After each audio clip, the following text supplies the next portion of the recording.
Salut les triathlètes, j'espère que vous êtes en forme. On se retrouve aujourd'hui pour un nouvel épisode du podcast Devenir triathlète X Open Tri et aujourd'hui on va parler de triathlon longue distance, très longue distance même. On reçoit Géraldine Lemerreur et on va parler d'un défi hors norme, celui qui consiste à courir 140 km, de traverser la Manche à la nage sur environ 35 km et de terminer par 290 km à vélo jusqu'à Paris. Vous avez peut-être reconnu cette épreuve, ça s'appelle l'Enduroman et c'est un triathlon extrême qui repousse, vous l'avez aisément compris, les limites du corps et de l'esprit. Depuis sa création en 2021, moins d'une centaine d'athlètes a réussi à boucler cet exploit. Et dans cet épisode, on a la chance de recevoir l'une d'entre elles. Géraldine, c'est une athlète hors du commun qui a réussi à relever ce challenge incroyable. Elle va nous parler de son organisation minutieuse le jour de la course, mais aussi de sa préparation en amont, et elle va tout nous dire sur cet exploit. Alors, comment on s'entraîne pour une épreuve comme celle-ci ? Quelle place joue la prépa mentale à l'entraînement et pendant la compétition ?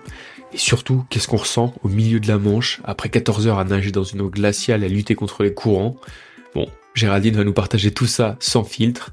C'est un épisode, vous vous en doutez, hors norme XXL, une leçon de détermination et d'audace, et j'espère que ça en inspirera plus d'un et plus d'une d'entre vous. Et juste avant de démarrer cet épisode, nous sommes début avril, la saison des courses approche à grands pas, et si vous n'avez pas encore lancé votre préparation, c'est maintenant qu'il faut s'y mettre. Et pour ça, on a toujours une offre exclusive pour les auditeurs du podcast, 5 semaines d'entraînement totalement gratuite sur l'appli OpenTri.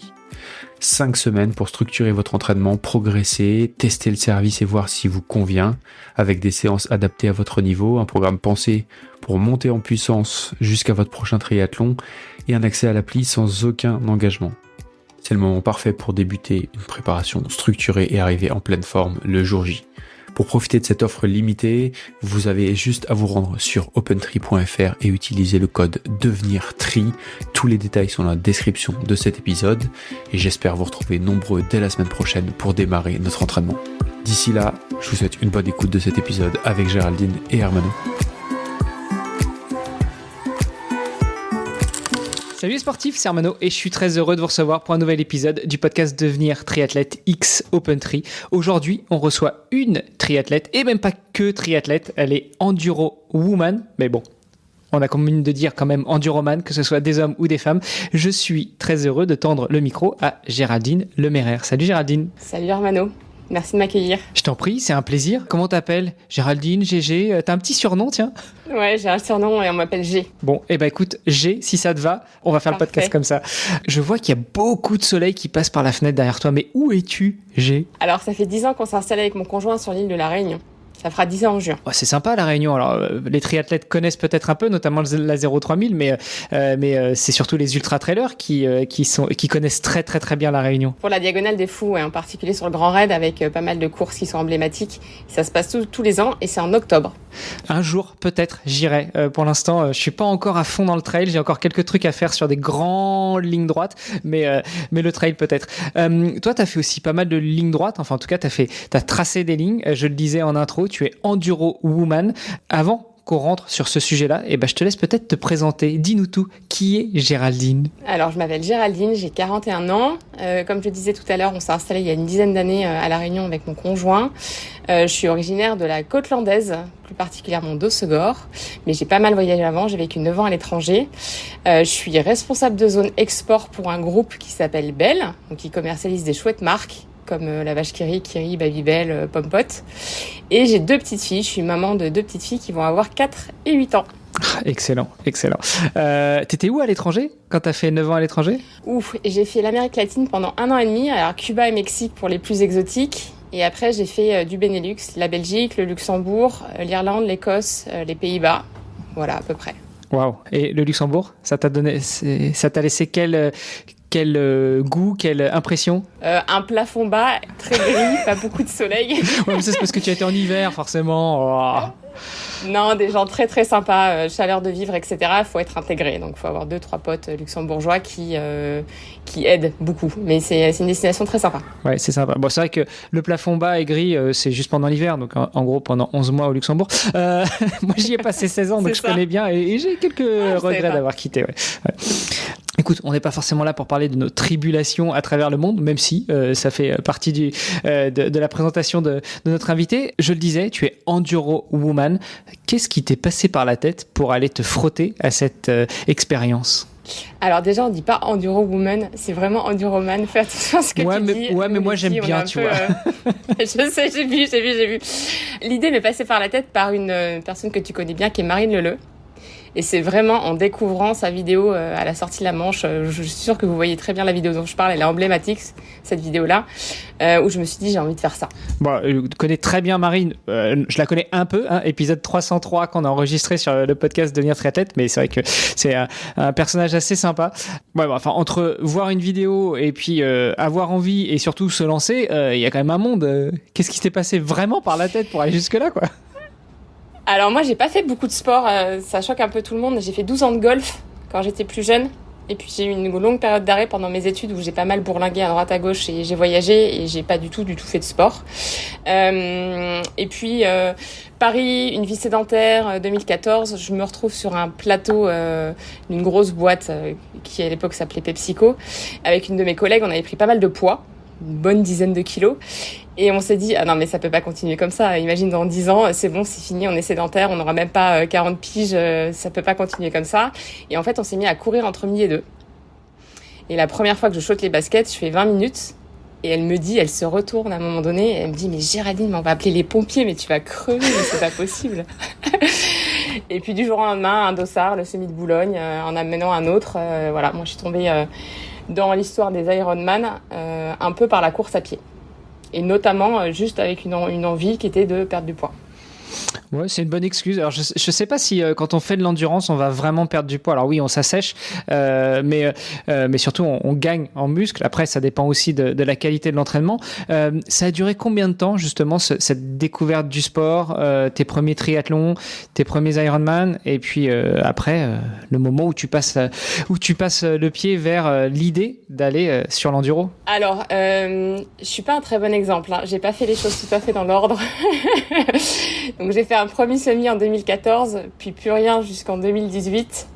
J'ai eu ma première fille en 2017 et 2017, donc j'accouche en avril d'une petite Louise et j'avais un boulot à responsabilité dans une PME locale, donc directrice commerciale, et je me levais le matin et j'avais un espèce de tunnel, et pourtant j'étais à La Réunion, donc tunnel sympa, tu vois, avec la mer à gauche et les montagnes à droite, où globalement j'arrivais sur mon lieu de travail, donc dans une usine. À 6h30, 7h le matin, j'avais déjà déposé ma fille à la crèche. Je bossais 12 heures, je la récupérais et je me couchais. Et un matin, je me suis dit non, en fait, c'est pas ça la vie, c'est pas possible, voilà. Donc je me suis inscrite un peu par défi, alors que j'étais complètement hors de forme à mon premier Alpha Ironman à Aix. Et puis j'ai rencontré une première personne. Juste à côté de La Réunion, évidemment. Évidemment, ça me paraissait évident. Non, mais à cette époque-là, il faut savoir que le triathlon à La Réunion, c'était un peu compliqué parce qu'on a quand même la crise requin. Donc il y a très longtemps, les vrais triathlètes de chez nous nageaient en pleine mer. Et c'est une période qui te raconte, et ils ont des étoiles dans les yeux et tout, c'était assez emblématique. Mais il y a eu un espèce de vide où il y avait quasiment plus rien. Il y avait beaucoup de trails, beaucoup de courses, mais en termes de triathlon, parce que l'accès à la mer était plus compliqué, bah, t'avais plus grand-chose sur le papier. Donc t'avais 2M qui se baladaient à droite à gauche en mai-juin, mais t'avais pas la 03000, t'avais pas le Tri-Runman qui est maintenant en juin, t'avais pas les courses intermédiaires. Donc si tu voulais faire un truc un peu sympa, il fallait sortir.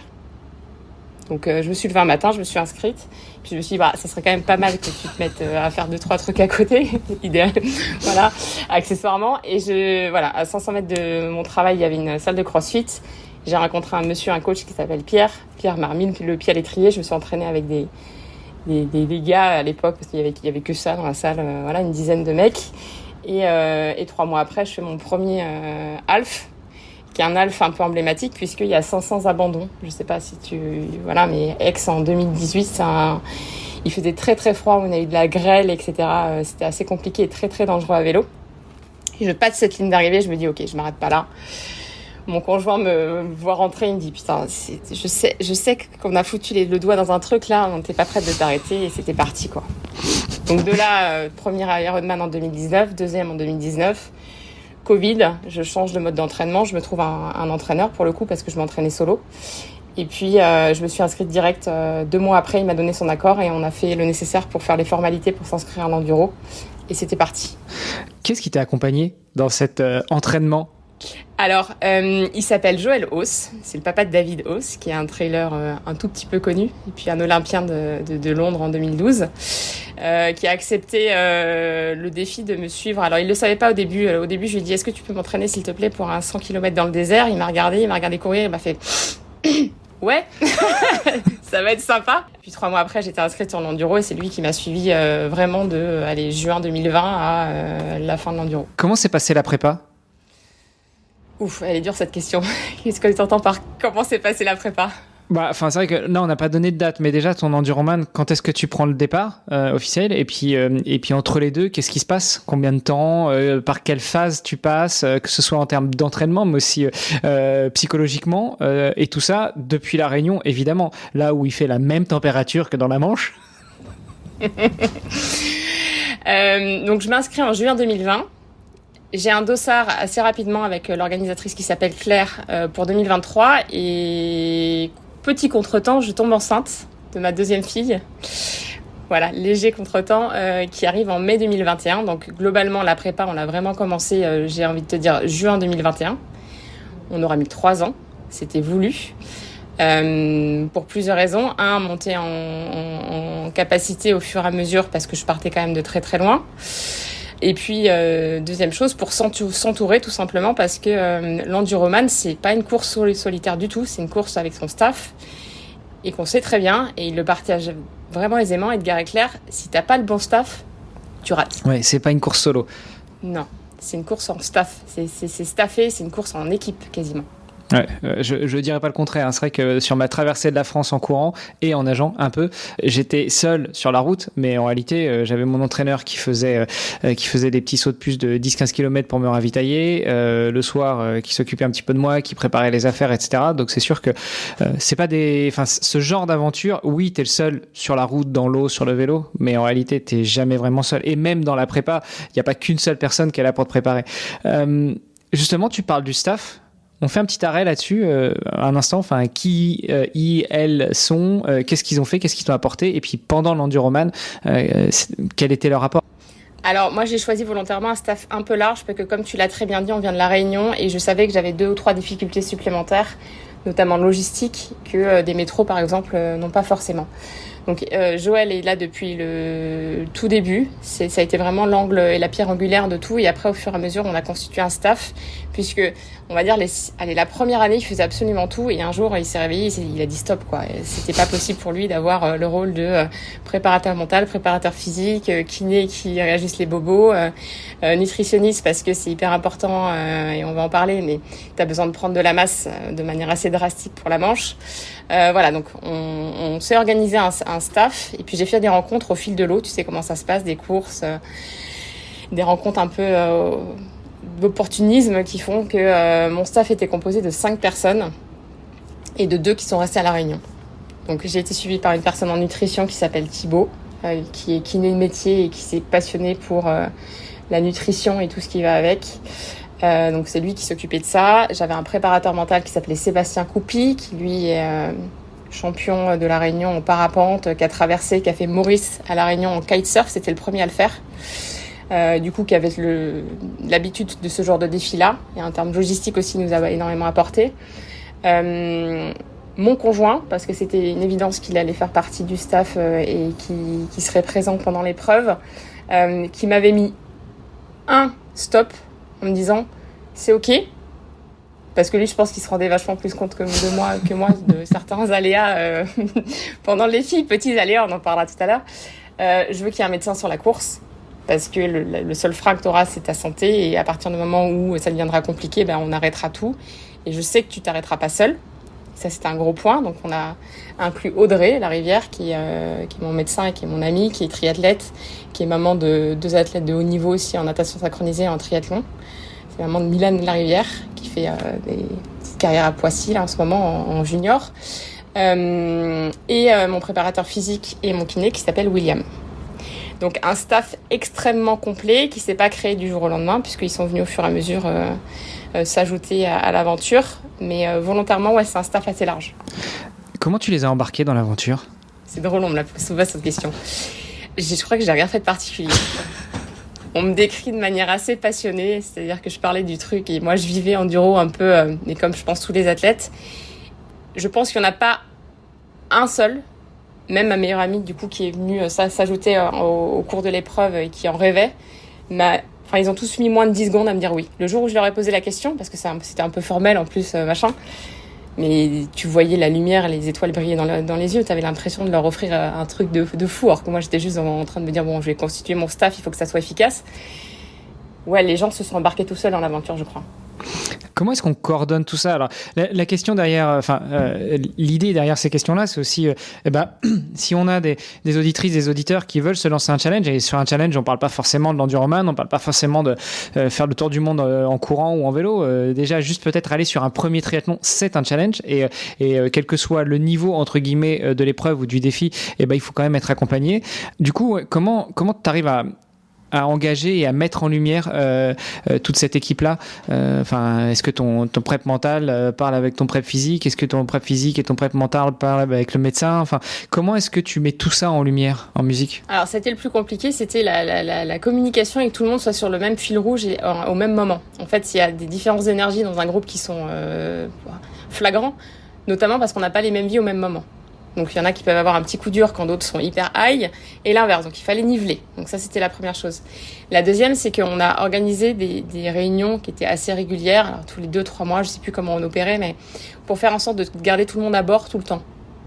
Il y avait systématiquement une piqûre de rappel et on a inclus les gens. Donc, ils avaient tous leur rôle en fonction de leurs compétences. C'était hyper important. Et au-delà de ça, il y avait des groupes WhatsApp, parce que WhatsApp est un outil incroyable, sur lequel on communique de manière efficace tous les jours au quotidien et sans aucun frais ou coût. Ça ne nous coûte pas. Et où les gens, du coup, continuaient à alimenter cette envie d'eux.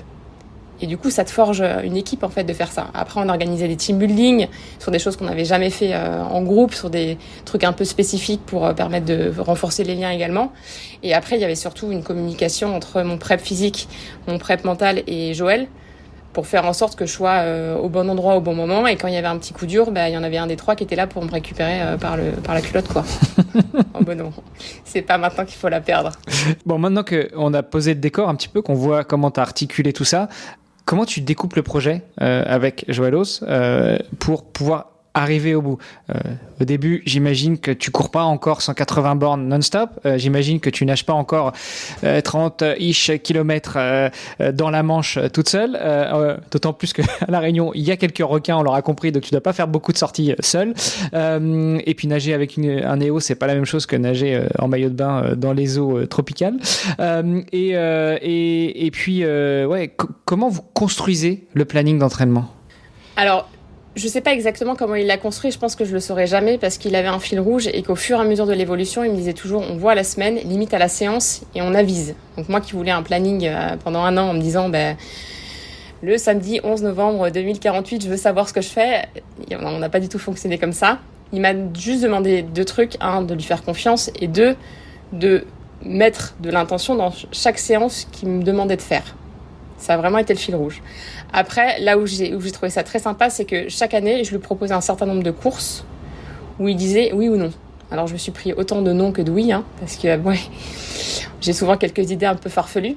Mais globalement, en 2023, on savait qu'on devait valider absolument un swimrun très long, plutôt froid, et que derrière, j'allais faire une course 100% autonomie sur du très très très long, sans aucun staff, pour me mettre en difficulté.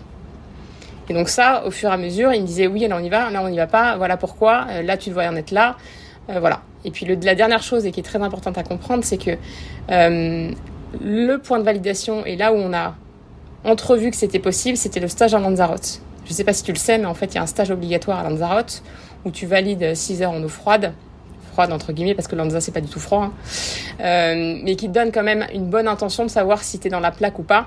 Et Claire et Edgar, qui sont les organisateurs, sont des gens extrêmement direct, voire un peu froid. Donc tu vois direct si ça passe ou ça casse. Enfin, tu sens si t'es à ta place ou pas du tout.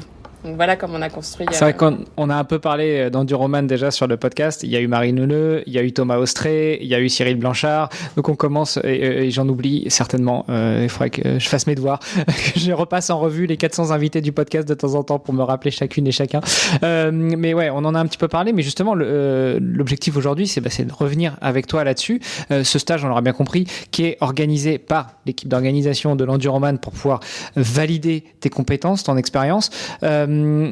Avant d'arriver sur tout ça, comment t'avances dans ton entraînement? Ça a duré plusieurs années, vous avez fixé des objectifs intermédiaires, j'imagine qu'il y avait des objectifs plaisir aussi dans les compétitions que tu fixais, que tu validais ou pas avec ton coach.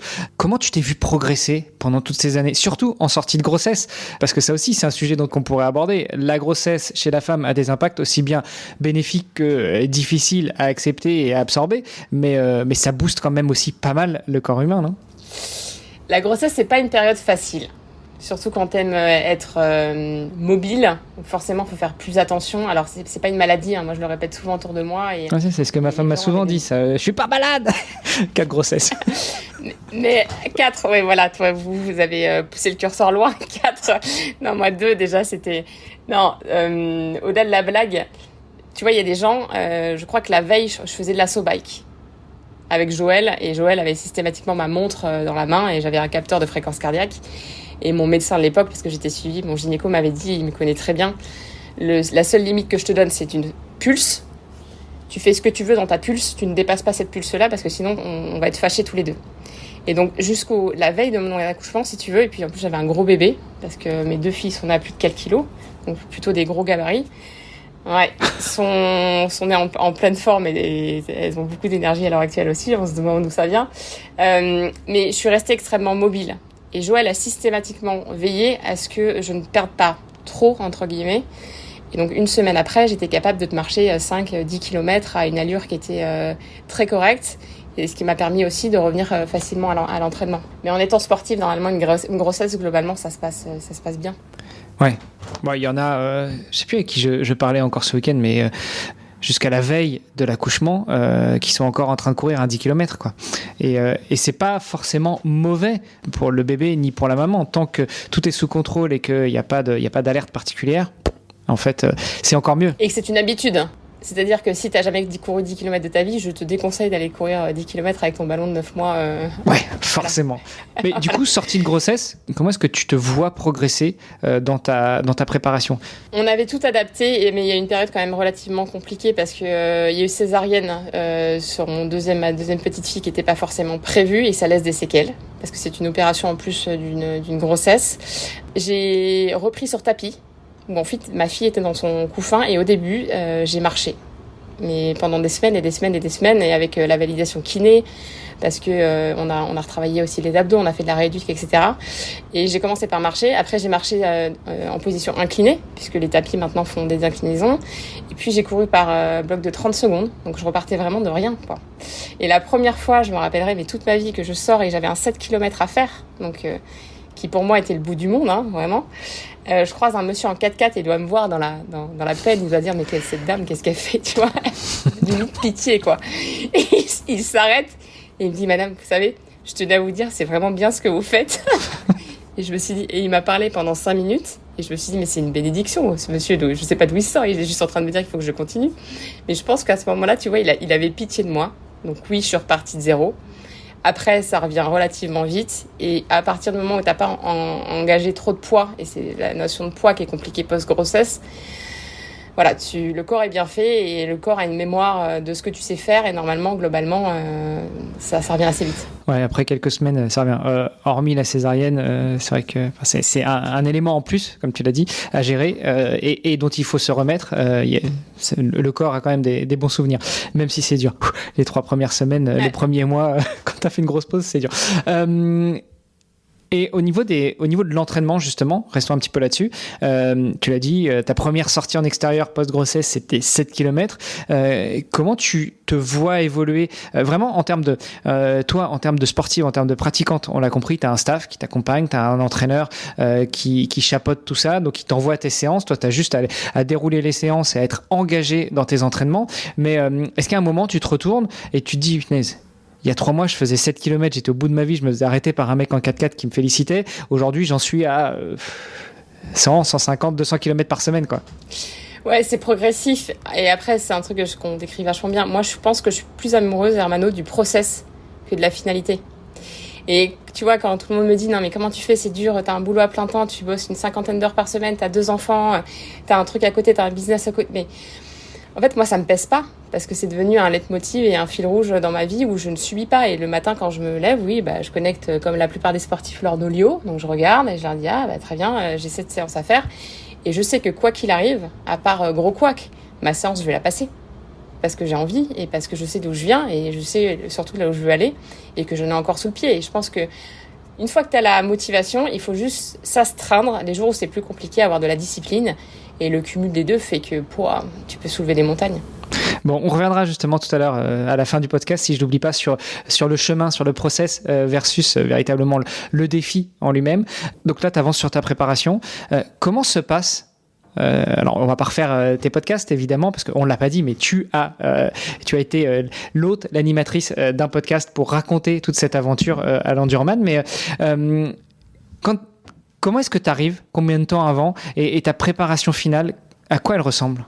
Alors, la préparation finale, sur les 6 derniers mois, c'est une préparation qui est assez dure à encaisser, et par la volumétrie et par la contrainte neuro qu'on y met, parce que ça demande énormément de nerveux d'être au taquet sur tous les aspects en même temps. Ne serait-ce que le stage à Lanzarote, tu vois, on n'en parle pas suffisamment, mais Lanzarote, c'est 35 heures de sport en 5 jours, pour des amateurs, parce que moi, je reste amateur, dont, je sais plus, mais je vais dire une connerie, 60 km de nage dans une eau froide. Quand moi, la veille, j'étais à 40 degrés dans le lagon en train de me baigner gentiment, tu vois, donc les 6 derniers mois, c'est la prépa la plus complexe que j'ai connue et à la fois celle qui m'a le plus appris, parce que si j'avais regardé ça en instant T en me disant waouh, je me serais dit je vais jamais y arriver. Et au final, la manière dont Joël a opéré, à savoir de une semaine par une semaine, séance après séance, à un moment donné, tu te lèves le matin et c'est devenu quasi automatique. Tu fais ce que tu as à faire. Ça peut-être 5 heures, 6 heures de vélo. On est monté jusqu'à 12. J'ai fait des runs avec des copains en pleine nuit où tu mets ton réveil, il est 11h45 du soir. Tu te dis, mais qu'est-ce que je vais foutre ? Je bosse demain à 9h. Je vais courir 6 heures, mais tout va bien. Mais je suis pas tarée. Non, je vous assure, tout va bien. Et au final, en fait, tu te prends au jeu parce que, en plus, moi, je nage dans un club qui est le club des aquanautes à Hermitage. Et j'ai absolument la totalité des adhérents qui étaient derrière moi et qui voulaient savoir où on en était. Donc, en fait, tu crées une espèce d'énergie positive où le matin tu arrives au club de natte, mais qu'est-ce que tu as fait hier et comment ça s'est passé et machin, et qu'est-ce que tu ressens et voilà, je pense sur la fin je me prenais vraiment au jeu et j'étais tellement bien entourée que j'étais bien, quoi. Oh, ça me renvoie quelques années en arrière et waouh, ça fait du bien. Quelque part. Bon, il y a un petit peu la petite larme qui va commencer à couler, mais bon, bref, on est là pour parler de toi. Ce stage, tiens, tu as raison, on n'en parle pas assez. Parlons-en, restons-y, si tu as le droit d'en parler. Je sais pas s'il y a un NDA qui est signé avec l'organe de l'Enduroman, mais il a lieu à quel moment ? À quel moment on valide, on te donne le feu vert en fait pour te dire bon, allez, c'est bon, tu pourras monter sur le bateau et puis, surtout, tu pourras prendre le départ à Londres déjà. Alors le départ à Londres c'est encore différent parce que c'est compte tenu des conditions météo, on y reviendra, c'est la partie la plus complexe de l'enduro pour moi. Lanzarote, tu dois absolument, alors à Lanza ou pas à Lanza d'ailleurs, effectuer 6 heures de natation en eau froide et officier par quelqu'un qui te le valide. Donc soit l'enduro, soit des personnes avec lesquelles il travaille, mais en tous les cas tu dois avoir cette validation-là. À partir du moment où tu as ce carton-là, en gros tu peux monter sur le bateau. Donc c'est assez simple. Faut-il le faire et le paramétrer et que ça soit moins d'1 an, enfin maximum 1 an avant la date de prise du bateau effective. Et tout ça, tu l'as déjà parce que tu signes 2 contrats, un contrat avec Enduroman et un contrat avec une personne qui va t'amener en gros des côtes de Douvres à Calais. Et ce ne sont pas des personnes qui sont rattachées à l'enduro, ce sont des personnes qui travaillent pour l'enduro. Ça, au début, c'était compliqué à comprendre de l'extérieur. C'est-à-dire, justement, faisons un petit arrêt là-dessus. Demain, je me réveille, j'ai envie d'aller faire l'enduroman. Qu'est-ce que je dois faire et avec qui je vais parler, quoi. Non, mais restons sur le... T'entraîner. Non, c'est l'inscription est un peu complexe parce qu'il donne peu de visibilité et en fait, ils choisissent les candidats, ce qui me paraît évident. Ils veulent comprendre pourquoi t'es là et pourquoi tu veux faire ça et c'est hyper important pour eux et dans la manière dont ils ont construit cette épreuve-là. Et une fois que tu as le feu vert, en fait, il te prémâche tout. Tu as juste le bateau est géré par Claire de l'Enduroman, mais c'est une entreprise extérieure qui est spécialiste dans English Crossing Channel, les personnes qui traversent la Manche. Donc, et au final, c'est le pilote qui a raison. C'est encore un peu particulier, ça aussi, mais en gros, Claire peut dire que tu pars et le pilote dit que tu pars pas. C'est sympa. Ouais, ça me rappelle les chauffeurs de bus à Luxembourg. Les chauffeurs de bus qui disent qui monte pas. Et même qui descend. Voilà. Voilà. Ouais. Donc du coup, ce stage, alors qu'il soit à Lanzarote ou pas, mais en tout cas, qui doit valider que tu es apte à faire au moins 6 heures de nage en eau froide. D'ailleurs, 6 heures, c'est light, hein, parce que j'en connais pas beaucoup qui ont mis que 6 heures pour traverser la Manche. Donc ça, c'est le green flag, c'est le drapeau vert qui te dit ok, tu pourras monter sur le bateau. En revanche, l'enduroman, c'est pas que ça. On s'est pas arrêté justement dessus, mais qu'est-ce que c'est que l'enduroman ? Alors l'enduroman, c'est une course qui relie Londres à Paris en triathlon avec un mode un peu inversé puisque tu commences par la course à pied, donc tu cours de Londres aux côtes de Douvres, ça fait 135 km sur un parcours et ça on n'en parle pas suffisamment, qui est pourri. Mais waouh, j'en ai fait de la course à pied, hein, waouh, mais non, c'est vraiment complexe de par sa difficulté. C'est un parcours que tu fais pas forcément de nuit, parce qu'à part ceux qui mettent moins de 14 heures, il y en a quasiment pas, et puis ils te déconseillent de le faire de toute façon, même si tu en as la capacité. Donc t'as une traversée de nuit, et c'est des routes qui sont extrêmement isolées, pas forcément avec de trottoirs, donc sur lequel tu dois avoir un point de vigilance qui est assez particulier, et sur lequel, par exemple, mes deux accompagnateurs, donc Elina, mon amie et mon conjoint, ont eu par moments peur pour ma sécurité, parce qu'il fait tellement noir que tu dis waouh. Donc ils faisaient, comme tu le disais, des sauts de puce de 3 km en 3 km pour être sûr de me récupérer sur la route. Ensuite, une fois que tu arrives à Douvres, tu as le droit de te reposer un peu. Il y en a qui choisissent de pas forcément le faire, mais on te le conseille. Donc ça s'appelle la T1. Et puis tu pars de Douvres. Donc il y a 3 points de localisation sur lesquels les pilotes ont l'habitude d'officier. Donc ils te déposent sur une plage ou en fonction des conditions météo, sur un escalier. Et de là tu pars, tu traverses la Manche. Donc pour rappel, c'est le pilote qui ouvre ta trace. Tu n'as pas le droit de contester, tu n'as pas le droit de toucher le bateau, tu n'as pas le droit de remonter sur le bateau, sinon tu es disqualifié. Tu arrives à Calais, et une fois arrivé à Calais, tu rentres à Paris en vélo. Sympa. La traversée de la Manche, en moyenne, et pour toi, ça représente quoi ? Parce que c'est quand même le plus gros de l'enduroman. Toutes celles et tous ceux qu'on a reçus te disent, bon, la partie course à pied, ok, c'est casse-pied, ok, c'est usant, ok, ça te met un petit coup, mais en fait, c'est pas là que tu sais si tu vas aller au bout de l'enduroman, c'est une fois que tu as traversé la Manche. C'est exactement ça. Donc pour moi, c'est 13h51. Le record féminin est en 13h41. Donc pareil, on a eu 2-3 discussions, j'étais un peu dégoûtée qu'il me l'ait pas dit sur le bateau, et après, t'oublies ça vite, mais... Putain, j'aurais su que j'étais à 10 minutes, je serais allée chercher, quitte à me faire des tendinites dans les 2 épaules, mais c'est pas plus mal qu'il me l'ait pas dit, tu vois. Et par contre, j'ai nagé une des distances les plus grandes, je crois, avec Steve, puisque j'ai nagé 62 km 8. Et c'est la trace que le pilote avait choisie parce que c'était des conditions météo qui étaient pas du tout favorables, qu'on avait eu déjà 2 annulations les jours précédents, et qu'on m'avait dit en montant sur le bateau, alors on y va, mais sache, ma grande, que c'est pas gagné du tout. Et donc, en gros, j'ai fait confiance au pilote et j'ai juste, comme tu l'as dit, déroulé pendant 13h51. Wow. Bon, après, j'imagine que quand tu montes sur le vélo, alors déjà, tu fais pas une transition comme sur un triathlon, hein, même sur un Ironman, tu prends un petit peu ton temps pour passer de la position allongée pendant 13h51 à la position semi-debout sur le vélo. Enfin, tu te sens comment quand tu sors de 13h, presque 14h dans l'eau salée, quoi ? Je sais pas comment te le décrire. Je crois que c'est le souvenir que je garderai toute ma vie. C'est déjà la douleur.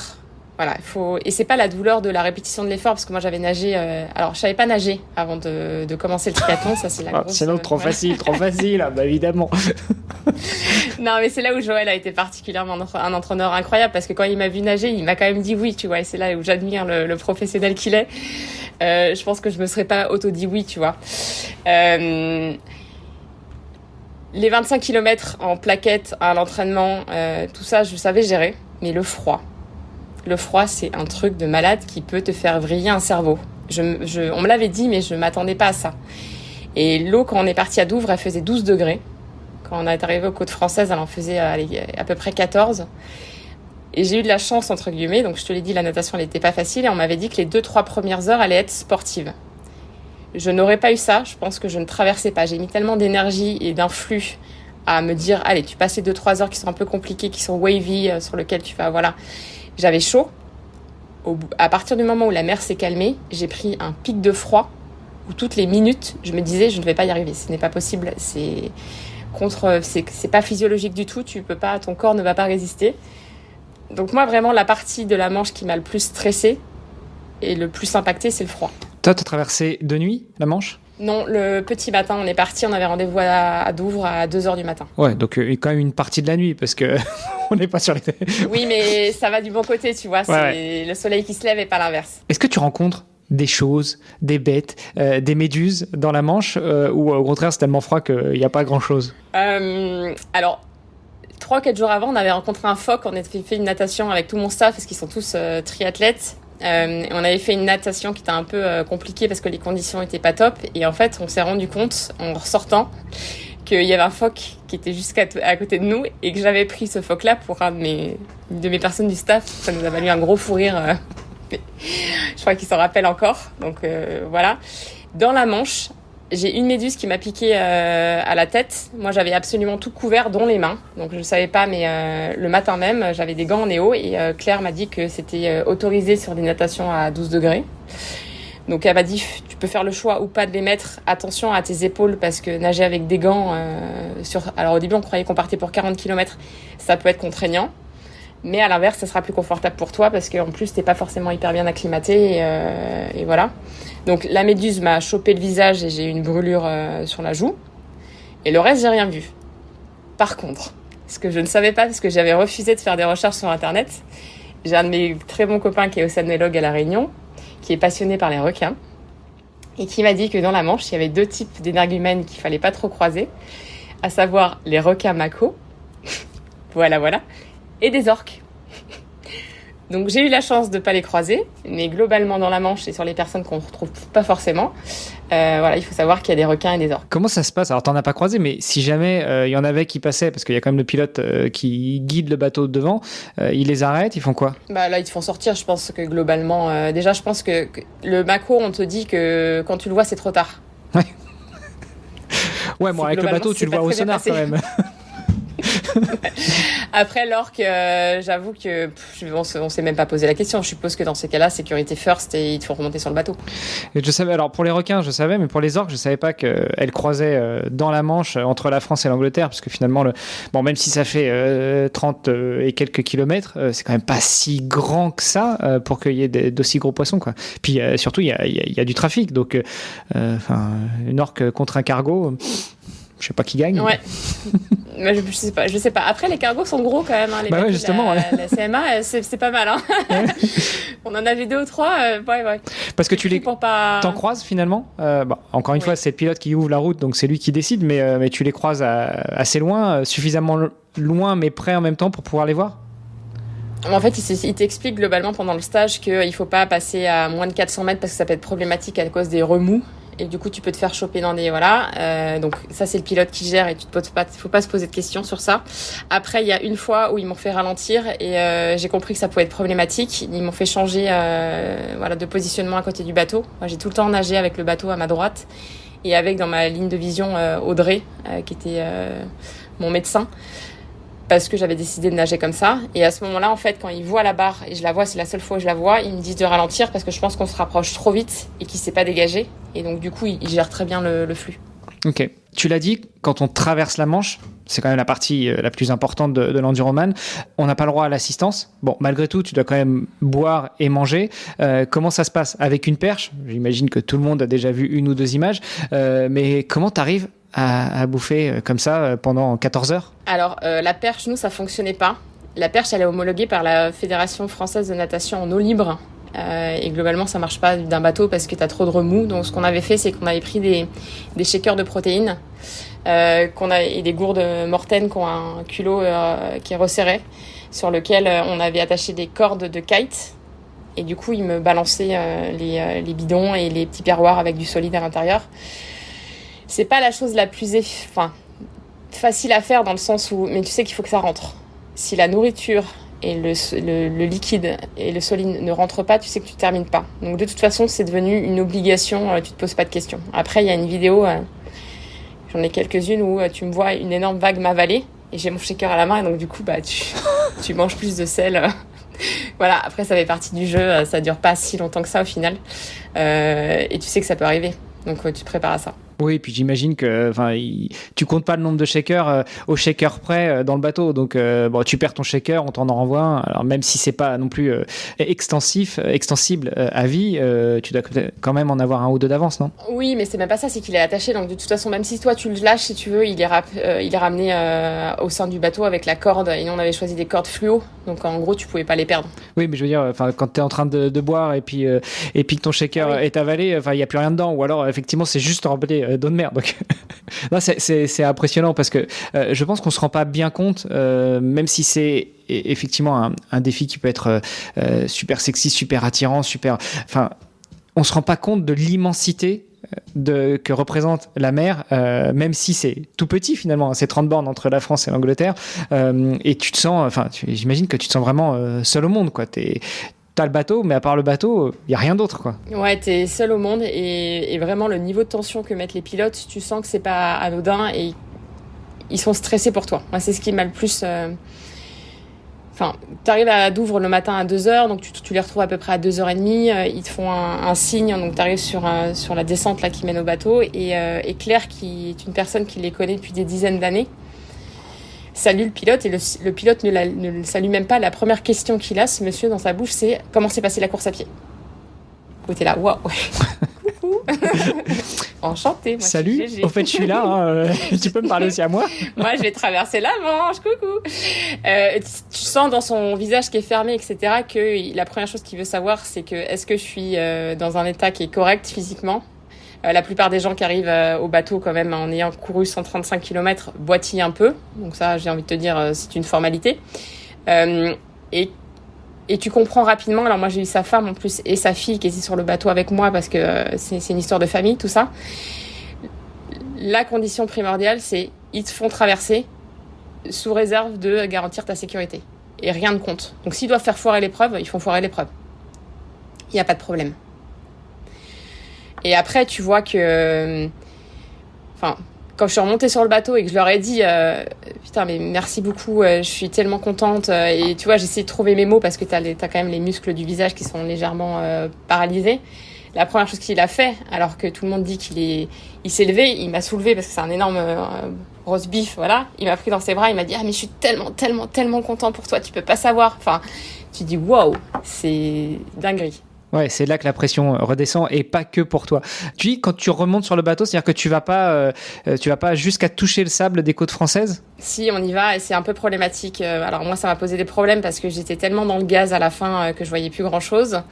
Qu'à la base, William et Joël devaient venir me seconder à 2 km des côtes, mais qu'il y avait trop de remous et donc les pilotes, encore une fois, question de sécurité, peuvent pas sécuriser 3 nageurs. Donc jusqu'au dernier moment, ils leur ont dit non, vous descendez pas. Donc moi, je commençais à me dire mais c'est pas possible, mais qu'est-ce qu'ils foutent quoi? Et j'ai eu froid pendant 13h30. Est-ce que vous voulez bien venir vous mouiller, s'il vous plaît, les gars? Comment ça se passe? Finalement, à 500 mètres des côtes, ils les mettent à l'eau. Et en fait, si tu veux, j'avais plus de force pour nager en regardant devant moi, en water polo. Et donc, j'ai nagé tout droit et je suis arrivée dans un endroit où il y avait énormément de rochers et de galets. Ce qui a rendu le truc quasiment inaccessible pour Damien et Lily qui venaient en face pour me retrouver parce qu'ils étaient juste trop contents d'être là et pour célébrer. Et qu'en fait... Donc tu te lèves, t'essayes de te lever parce que t'as encore de l'eau globalement jusqu'aux chevilles, t'es dans des rochers super glissants avec des algues de partout, tu lèves les bras pour dire que c'est ok, t'entends la sirène du bateau, je me suis rassis 1 minute et après il fallait rentrer, donc ils te font des énormes signes, voilà, parce que le bateau s'il attend trop, il peut s'échouer contre le récif.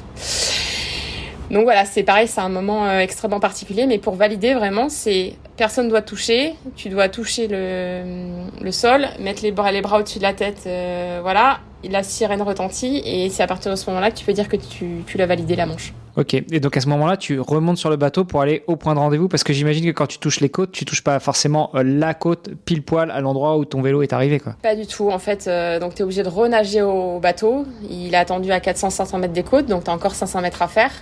Là, on te remonte. Et globalement, ils te disent que tu as moins de 3 minutes pour te changer, parce que sinon, tu es pris de soubresauts et de frissons qui sont incontrôlables. Moi, j'ai un ami, Paul, qui a eu le record de l'Enduroman en 2024, qui traverse sans combi, et il a mis 6 heures à arrêter de frissonner. 6 heures. Non, mais c'est une dinguerie, il faut le vivre. Ouais. Faut vraiment être taré pour se faire des choses comme ça. Hein. Et donc de là, le bateau te prend et il te ramène au port à Calais pour être sûr que les passeports sont bien enregistrés, passer la douane, etc. Ok. Et en termes de décompte du temps, justement, tu disais quand tu arrives à Douvres, tu peux dormir un peu ou enclencher direct sur la traversée. Là, tu touches les côtes. Après, il faut que tu renages pour aller sur le bateau, te changer vite fait, te réchauffer et puis aller au port et après enchaîner sur la suite. Le décompte du temps, il est de quel moment à quel moment? À partir du moment où tu es sous la Marble Arch et à partir du moment où tu arrives aux Champs-Élysées. Ok. C'est tout. Tout compte. Donc si tu veux faire une sieste de 4 heures, c'est compte dedans, quoi. Ouais. Et nous, on avait choisi de faire 2 grosses nuits en plus entre les deux à cause du faux départ. Faux départ. Il faut que tu reviennes là-dessus, franchement.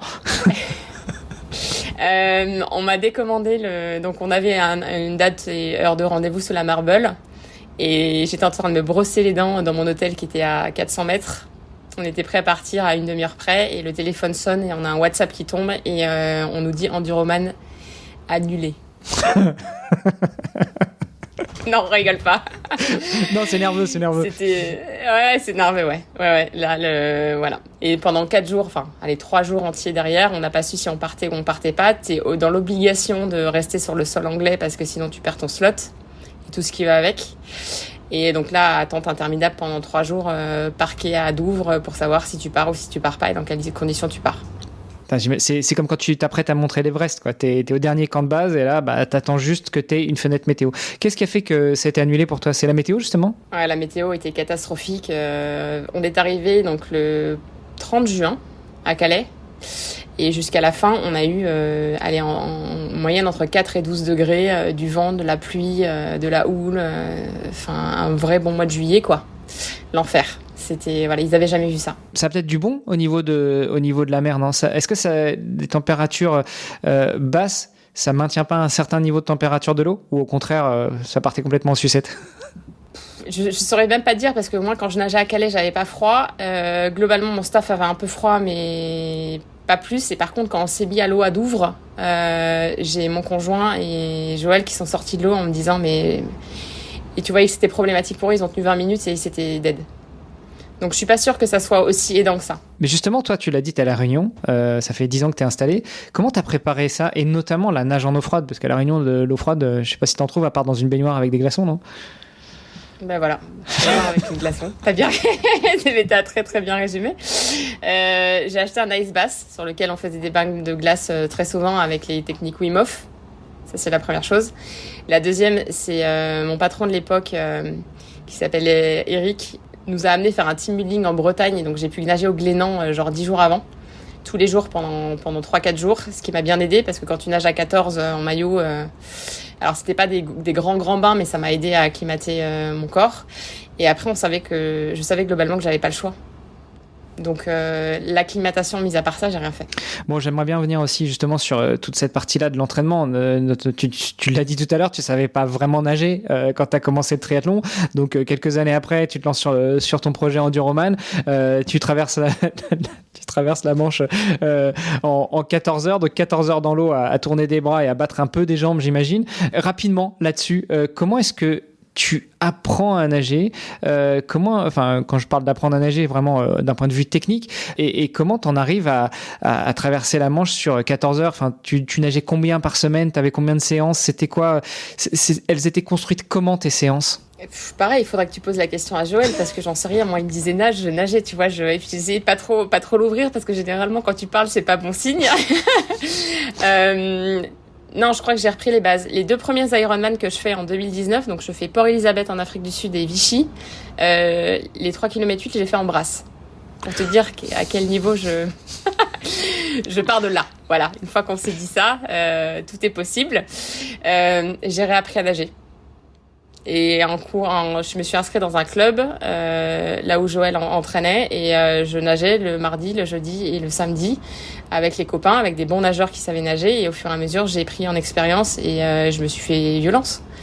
Mais il y a pas de recette miracle mis à part nager, quoi. Bah, c'est ça, il n'y a pas de recette miracle. Mais comme quoi, même quand on est complètement débutant, complètement amateur, on peut arriver au bout de beaucoup de choses. Et c'est ce que je dis à toutes mes copines qui partent et qui me disent « Ouais, mais moi, je suis pas capable de courir 5 km. » Bah ouais, moi non plus, j'étais pas capable et regarde. Voilà, en fait, pas aujourd'hui, voilà. mais ça va venir.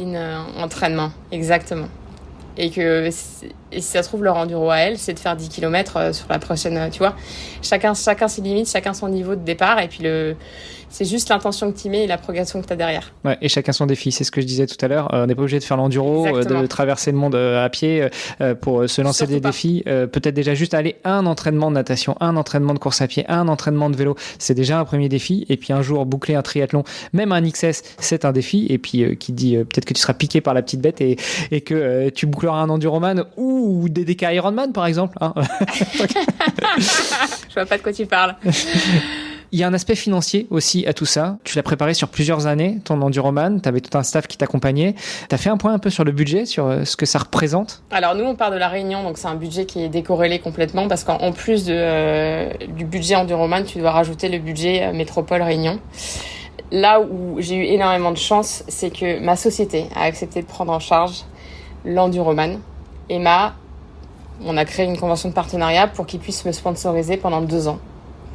Et donc ils ont tout pris à leur charge, à savoir le dossard, le staff, la logistique et tout ce qui va avec.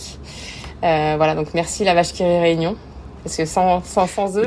D'où la petite vache qui rit sur le logo du podcast, et je mettrai les liens dans les notes de l'épisode pour que tout le monde aille l'écouter d'ailleurs. C'est gentil. D'où la petite vache sur le podcast, parce que c'est eux qui ont tout financé à 100%, et grâce à eux, on a pu partir à 5. Excellent. Bon, du coup, tu nous discloses pas, tu nous diras pas à peu près combien ça représente comme budget, ou tu sais même pas finalement? Ah si, je sais. On en parle assez librement avec toutes les personnes qu'on a contactées. C'est à peu près 10 000 euros. Et ça inclut aussi... Sans compter les allers-retours de La Réunion. Ouais, sans compter les allers-retours. Mais parce que, mine de rien, il faut payer l'inscription, il faut payer les pilotes du bateau, il faut payer la bouffe, il faut payer tout ce qui va autour. C'est pas si énorme que ça, 10 000 finalement. Enfin, je suis pas d'accord. 10 000, ça reste un beau billet. T'en donnes les deux tiers à l'organisation et après, il faut être malin. C'est-à-dire que les nuits d'hôtel, on en parlait souvent avec... c'est Perrine Fage qui m'a beaucoup aidé dans l'organisation de l'événement. Et en fait, tu te rends compte qu'il faut être malin dans... je prends des annulations qui sont possibles jusqu'au dernier moment, du last minute. Donc, tu vas booker pour tes nuits à Douvres X nuits que tu décommandes. Mon staff, ils ont dormi en chambre double, triple, quadruple par moment pour faire en sorte de faire rentrer le budget.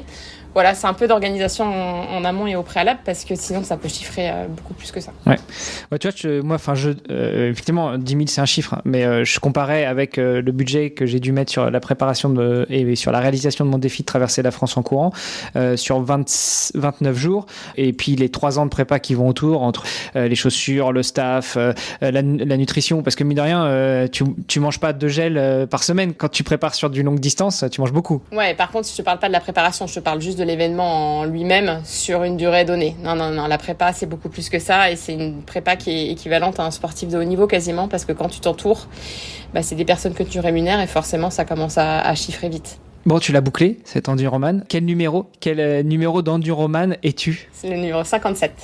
Un numéro que tu vas garder gravé, tu l'as tatoué quelque part chez toi? Alors non, j'ai 15 tatouages, mais j'ai pas le numéro 57. Par contre, j'ai les initiales de mon staff sur le bras gauche, avec des petits cœurs. Oh, c'est mignon. Ça fait un sacré nombre d'initiales à mettre, non? Ça en fait 7, ouais. Je me rappelle, du coup, tu vois. Ils m'ont fait souffrir post-endurant, ouais. Et justement, une fois que t'arrives à l'Arc de Triomphe, qu'est-ce qui se passe? C'est assez confidentiel comme le départ. C'est Audrey qui le dit très bien dans le podcast où elle trouve ça décorrélé parce qu'elle a l'habitude en plus avec son mari qui a fait X Iron et ses enfants de grosses arrivées, de gros départs. Elle me dit mais tu pars. Moi j'ai envie de crier. Non mais c'est elle fait l'enduro, elle vous rendez pas compte, elle va rentrer à Paris. Mais c'est ma copine, c'est la mienne et tout. Et en fait les gens s'en foutent quoi. Tu pars au milieu des touristes à Londres qui sont complètement déconcertés de voir des gens habillés et de courir. Et puis la nuit s'engageant. et tu arrives à Paris de la même manière. C'est-à-dire que donc, l'entrée dans Paris, Thomas me l'avait décrite en étant dangereuse, mais elle est très dangereuse. Moi, je suis rentrée un vendredi soir, heure de pointe, où les gens sortaient du bureau. Je crois que j'ai rarement vu mon conjoint et mon kiné autant stressés. Limite, il me hurlait dessus. Donc, moi, j'étais morte de rire parce que j'étais à 7 km de l'arrivée et que je savais que j'avais bouclé le truc. Ma copine Elina, derrière, elle faisait la teuf avec tout le monde au téléphone. Voilà. Il y avait Claire, pareil, dans la voiture qui était décontenancée. Tu viens de faire un truc de dingue. Et il faut quand même faire attention parce que t'as des bus, t'as des pistes cyclables, t'as Paris en travaux. Les gens sont complètement inconscients au volant, faut se le dire aussi. Voilà. Et puis, tu as le critère de il faut que le vélo reste systématiquement à côté de la voiture parce que sinon, tu peux être disqualifié. Et tu n'as pas trop envie d'être disqualifié à 7 km de l'arrivée. Donc voilà, là où Claire a été super sympa, c'est que globalement, les deux étaient parisiens au volant et en copilote. Et elle a vite compris, elle a dit, peu importe. Le point d'arrivée, c'est là. En plus, on était pendant les JO, donc tout était verrouillé, fermé. Tu avais 4 ponts à Paris qui étaient complètement bloqués à la circulation. Donc, elle nous a laissé libre choix de rentrer dans Paris comme on le voulait. Et en fait, tu arrives au bout des Champs-Élysées et tu arrives dans l'indifférence générale. Faut se le dire, quoi. Tout le monde est là, c'est en train de flâner, ils vont tous boire un verre, mais ils s'attendent absolument pas à t'accueillir. J'avais 2 collègues du bureau qui avaient fait une énorme banderole. Et donc, ça gênait tout le monde. Elles étaient allées voir la gendarmerie, la police nationale, en leur disant j'ai ma copine qui vient de Londres, elle vient de faire ça, est-ce qu'éventuellement je peux. Donc il y avait une banderole vache qui rit, mais qui faisait genre 10 mètres sur l'Arc de Triomphe, avec des gens qui hurlaient. Il y avait des touristes du coup qui hurlaient mon prénom, mais ils savaient pas qui j'étais. Donc, franchement, l'arrivée magique, très très drôle. Ouais, et encore, t'as de la chance parce que t'avais tes potes, ton staff qui était là, qui avait un petit peu préparé le terrain, qui avait un peu organisé. Je me souviens de Cyril Blanchard qui nous dit, en fait, t'arrives comme tu pars, c'est-à-dire il y a personne, il y avait ma femme, j'ai fait un câlin, on a fait une photo, puis on est parti, et puis voilà, terminé quoi. Mais c'est à peu près ça, il a bien résumé. Ouais. Qu'est-ce qui te reste de tout ça ? Alors je parle pas forcément sportivement parlant, mais qu'est-ce que tu ressors de ce projet, du voyage et pas de la destination ? Qu'est-ce que t'emmènes avec toi tous les jours dans ta tête après avoir bouclé un défi comme ça ? Il y a une phrase qui est très importante à mes yeux, c'est que tout est possible. Et je pense que c'est vraiment ça. Et c'est pour ça que je te disais au début que j'étais vraiment amoureuse du process et pas forcément de la destination, parce que moi, je pars de rien. Je suis personne, et je suis toujours personne d'ailleurs, parce que c'est très drôle, après l'enduroman, t'as beau avoir fait l'enduro, tu te réveilles le lendemain matin, t'es toujours la même, hein. T'es Géraldine, t'as 41 ans, t'as 2 enfants, et tu retournes taffer le lundi matin, tu vois ce que je veux dire, il y a rien qui change, hein, au final. Mais je crois que je me suis bluffée sur cette capacité à me dire que je partais, cette dame-là qui venait d'accoucher, qui savait pas courir 7 km, et puis au final, je boucle l'enduro, je suis la 13e femme, la 4e française, et c'est beau, tu vois, de se dire qu'au final, t'as pas besoin d'avoir fait du sport depuis que t'as 4 ans pour être bon et performant dans un domaine. Et puis t'as pas besoin d'être forcément très performante pour faire de belles choses non plus, parce que moi, je courrais jamais vite, je nagerai jamais. Tout le monde me dit, mais je suis pas nageuse, mais je serai jamais nageuse. Enfin, Hermano, je serai jamais nageuse. C'est ok, par contre, j'ai traversé la Manche. Ouais.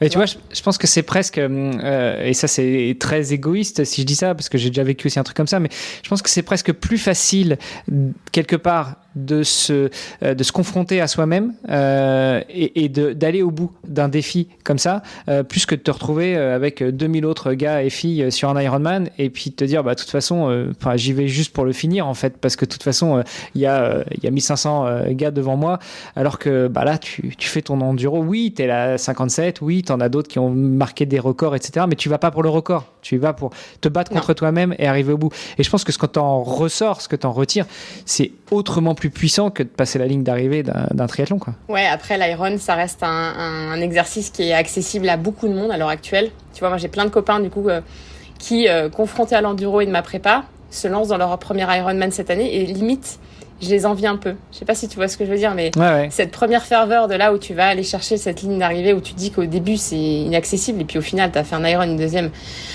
Moi on a fait à Hawaï avec Elina, et on se dit ouais, mais ça sera plus jamais pareil. Tu vois ce que je veux dire, ce frémissement du début là, mais putain. C'est première fois quoi. En juin, je suis première fois. C'est aussi excitant, je trouve. Enfin, chacun son chapitre. Je pense que tout vient à temps. Le podcast s'appelle Devenir triathlète. Je finis toujours comme ça en posant la question Pour toi, comment est-ce qu'on peut devenir triathlète? Toi qui as fait du triathlon et qui a bouclé l'Ironman. Je sais pas si tu deviens triathlète un jour. C'est une très très bonne question. Je pense que tout le monde peut être triathlète s'il en a envie. Il faut juste mettre l'intention et puis j'ai envie de te dire, book ton premier dossard et t'es triathlète demain. Merci, écoute, je valide. Où est-ce qu'on te retrouve? Où est-ce qu'on continue la discussion? Parce que finalement, on aura fait un épisode d'une petite heure. Et je ne vais pas non plus te prendre la journée, même si j'aurais des millions de questions à te poser. Peut-être aussi parce que le projet Enduroman, quelque part, il fait ting-ting chez moi. Mais où est-ce qu'on te contacte? Où est-ce qu'on continue la discussion? Alors, vous pouvez me suivre sur mon Instagram qui s'appelle Géraldine18, mais surtout sur la page Team La Vache qui rit Réunion, où globalement on communique avec énormément de sportifs. Depuis 3 ans, j'essaye d'accompagner une dizaine de sportifs à l'année à réaliser leurs défis. Et donc, je les sponsorise via ma marque à La Réunion pour faire en sorte que eux aussi puissent atteindre leur Graal. Excellent. Je t'ai pas posé une question que je voulais te poser avant de clôturer, mais c'est quoi ton prochain projet ? Du coup, quand on est Enduroman. Alors, j'étais pas sûre de vouloir me relancer dans un projet et puis finalement, post-enduro oblige, parce que t'as quand même une période après l'enduro qui est un peu charnière, où tu te demandes ce que tu vas faire, il faut pas tomber dans l'autre côté. Je me suis inscrite sur un triple Ironman qui aura lieu tout début juillet, à Colmar en Alsace, sur lequel on va essayer d'aller chercher quelque chose de sympa. Tu dis on parce que là, tu t'engages toujours avec ton staff ou tu as réussi à emmener avec toi d'autres camarades pour ce triple Ironman? Alors, j'ai amené d'autres camarades, mais qui sont pas inscrits avec moi sur la ligne de départ, faut pas abuser. J'ai changé de staff volontairement après l'enduro. Page se tourne et j'ai fait le mot reset est mal choisi parce que c'est pas du tout ça, mais j'ai choisi de m'entraîner un peu différemment. Et donc, apparemment, tu connais un petit peu mon nouveau coach qui s'appelle Christophe. Je vois pas, je vois pas. Et donc, c'est Christophe qui va m'amener jusqu'à la ligne de départ le 3 juillet prochain. Et voilà. Bon, Christophe, justement, on a enregistré un épisode avec lui qui sera diffusé mardi prochain au moment où on enregistre, où on est revenu justement sur la partie récupération. J'aurais pu te poser aussi la question de comment est-ce qu'on récupère, comment est-ce qu'on encaisse, comment est-ce qu'on récupère avant, pendant et après l'Enduroman. Mais bon, on se garde ça éventuellement pour un autre moment. Mais c'est vrai que lui, en termes de multiples d'Ironman, il a de la bouteille. Il a légèrement de la bouteille, ouais. Il est impressionnant. Il a un palmarès qui est assez impressionnant. Pourquoi tu as changé de staff ? Pour renouveler, pour faire autre chose, parce que tu les as épuisés? Un peu tout ça. Non, je pense que j'avais la période post-enduro. Tu sais, c'est un peu ce que décrivent les Olympiens. Alors, pas du tout au même niveau, parce que eux, c'est leur métier, moi, pas du tout. Mais t'as quand même un espèce de vide derrière où tu te réveilles le lendemain matin et voilà quoi. C'est fini. Qu'est-ce que je fais après ça? On en avait parlé, on l'avait préparé et je m'attendais pas. Moi, j'ai pris une grosse claque dans la gueule post-enduro. Et donc, l'idée, c'était de se remettre le pied à l'étrier. Et puis, j'ai commencé une prépa qui m'allait plus forcément. Envie de changer d'air, tout simplement. Et puis, 4 ans, on le dit souvent, c'est un cycle et c'est une jolie passe qui se tourne. Eh ben écoute, bon courage pour ce prochain défi. Je te rappellerai, on en reparlera pour savoir comment ça s'est passé et puis ce que vous aurez été chercher. Merci beaucoup, Géraldine. Merci beaucoup, Hermano. À très vite. À bientôt. C'était Devenir triathlète X Open Tri. Merci d'avoir écouté cet épisode jusqu'au bout. Nous, on a pris beaucoup de plaisir à l'enregistrer. Alors si ça vous a plu, vous pouvez nous suivre sur nos réseaux sociaux, Instagram, LinkedIn et Facebook. On se rejoint maintenant sur devenirtriathlète.com. Vous allez retrouver l'ensemble des épisodes, mais aussi des outils, des ressources et des conseils gratuits pour débuter, progresser ou performer en triathlon. On ajoute toutes les semaines de nouvelles ressources. Si vous avez une idée d'invité, n'hésitez pas à nous envoyer un petit message. Et si vous voulez être accompagné sur vos prochains objectifs sportifs, connectez-vous sur opentree.fr et on se fera un plaisir de vous aider. Alors, n'hésitez pas, on se retrouve tout de suite sur devenirtriathlète.com et opentree.fr. Salut les sportifs!